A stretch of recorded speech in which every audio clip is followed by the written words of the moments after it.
Daniel chapter 11. In the first year of Darius the Mede, I took my stand to support and protect him.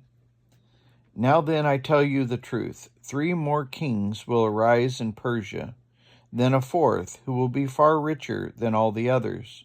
When he has gained power by his wealth, he will stir up everyone against the kingdom of Greece. Then a mighty king will arise, who will rule with great power to do as he pleases. After he has arisen, his empire will be broken up and parceled out towards the 4 winds of heaven. It will not go to his descendants, nor will it have the power he exercised, because his empire will be uprooted and given to others. The king of the south will become strong, but one of his commanders will become even stronger than he and will rule his own kingdom with great power. After some years, they will become allies. The daughter of the king of the south will go to the king of the north and make an alliance, but she will not retain her power, and he and his power will not last. In those days she will be betrayed, together with her royal escort and her father and the one who supported her. One from her family line will arise to take her place. He will attack the fortress of the king of the north and enter his fortresses. He will fight against them and be victorious. He will also seize their gods, their metal images, and their valuable articles of silver and gold, and carry them off to Egypt. For some years he will leave the king of the north alone. Then the king of the north will invade the realm of the king of the south, but will retreat to his own country. His sons will prepare for war and assemble a great army which will sweep on like an irresistible flood and carry the battle as far as his fortress. Then the king of the south will march out and rage and fight against the king of the north, who will raise a large army, but it will be defeated. When the army is carried off, the king of the south will be filled with pride and will slaughter many thousands, yet he will not remain triumphant. For the king of the north will muster another army larger than the first, and after several years he will advance with a huge army fully equipped. In those times, many will rise against the king of the south. Those who are violent among your own people will rebel in fulfillment of the wisdom, but without success. Then the king of the north will come and build up siege ramps and will capture a fortified city. The forces of the south will be powerless to resist him. Even their best troops will not have the strength to stand. The invader will do as he pleases. No one will be able to stand against him. He will establish himself in the beautiful land and will have the power to destroy it. He will determine to come with the right hand of his entire kingdom and will make an alliance with the king of the south. And he will give him a daughter in marriage in order to overthrow the kingdom, but his plans will not succeed or help him. Then he will turn his attention to the coastlands and will take many of them, but a commander will put an end to his insolence and will turn his insolence back on him. After this, he will turn back towards the fortresses of his own country, but will stumble and fall to be seen no more. His successor will send out a tax collector to maintain the royal splendor. In a few years, however, he will be destroyed, yet not in anger or in battle. He will be succeeded by a contemptible person who has not been given the honor of royalty. He will invade the kingdom when its people feel secure. Then an overwhelming army will be swept away before him. But both it and the prince of the covenant will be destroyed. After coming to an agreement with him, he will act deceitfully, and with only a few people he will rise to power. When the richest provinces feel secure, he will invade them and will achieve what neither his fathers nor his forefathers did.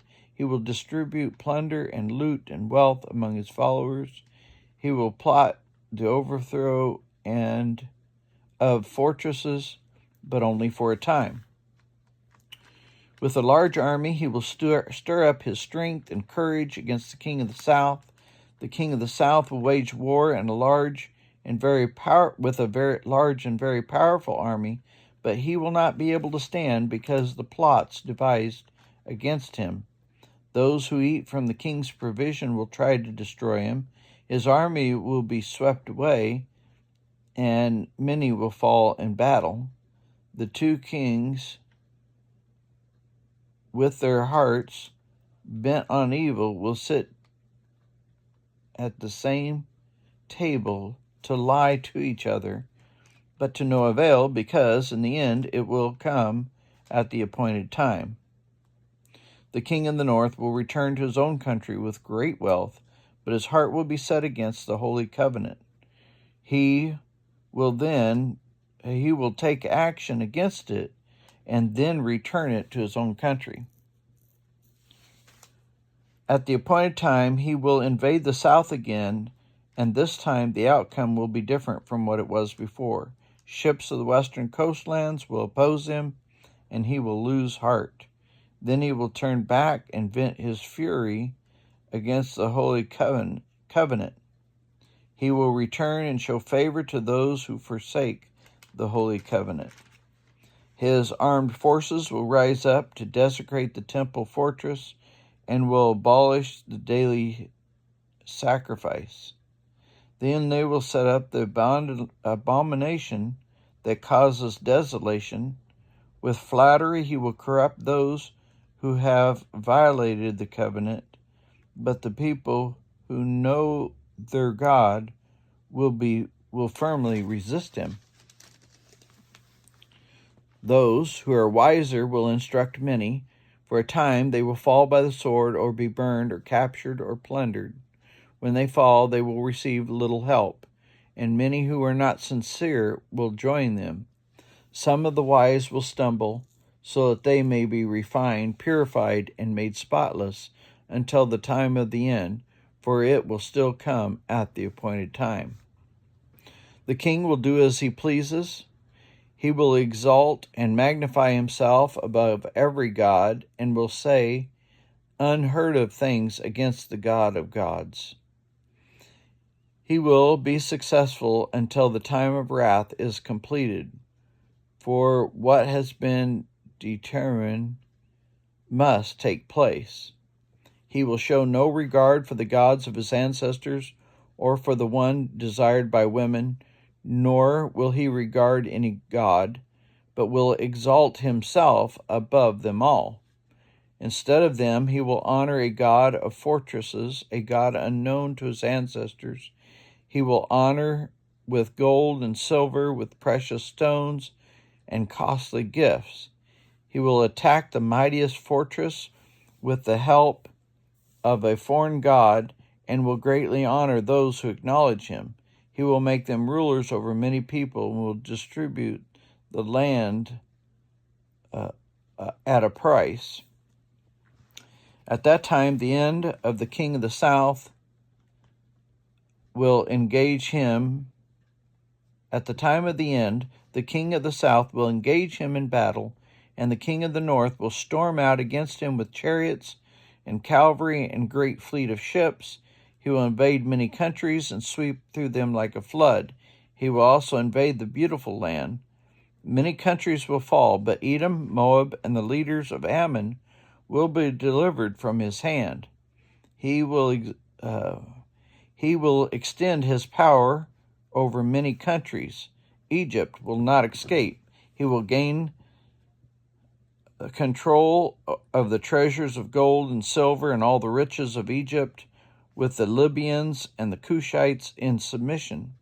But reports from the east and the north will alarm him, and he will set out in great rage to destroy and annihilate many.